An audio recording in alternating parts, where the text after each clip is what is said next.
رسول مجتبی کہیے، محمد مصطفیٰ کہیے۔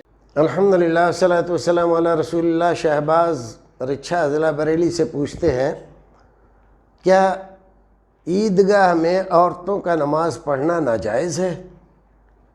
جو آدمی یہ کہتا ہے کہ عیدگاہ میں عورتوں کا نماز پڑھنا ناجائز ہے، وہ شریعت پر بہتان باندھ رہا ہے اور غلط فتوے دے کر شریعت کو بدنام کر رہا ہے۔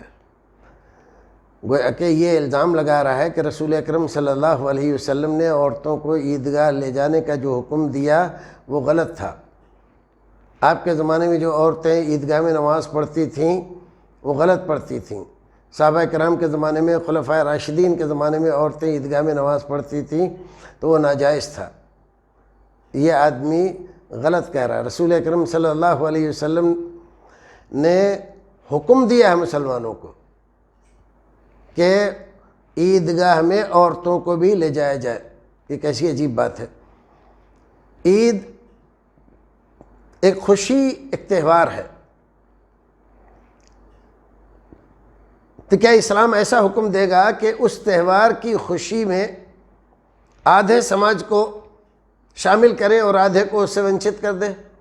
مثلا مرد تو اس خوشی میں شامل ہوں اور عورتیں اس میں شامل نہ ہوں۔ ظاہر ہے کہ اسلام کا جو نظام ہے اس کے خلاف ہے یہ۔ عورتیں بھی برابر کی اس خوشی میں شریک ہیں، اس لیے رسول اکرم نے بخاری شریف میں کئی حدیثیں اس سلسلے میں حضرت امام بخاری رحمۃ اللہ علیہ نے نقل فرمائی ہے۔ رسول اکرم نے کہا کہ عورتوں کو بھی عیدگاہ لے چلو، یہاں تک حکم دیا کہ اگر عورت پاکی کی حالت میں نہیں ہے، حیض کی حالت سے ہے، اس کو بھی لے جاؤ آپ عیدگاہ۔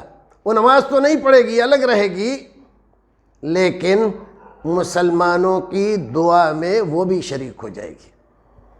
تو جو خطبہ دیا جائے گا وہ سنے گی، پھر جو دعا کریں گے امام صاحب اور جو مسلمان وہاں دعا کریں گے، اللہ رب العزت کی نوازشیں ہوں گی، اس میں وہ بھی حصے دار بنے گی۔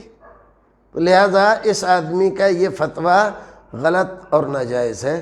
السلام علیکم ورحمۃ اللہ وبرکاتہ۔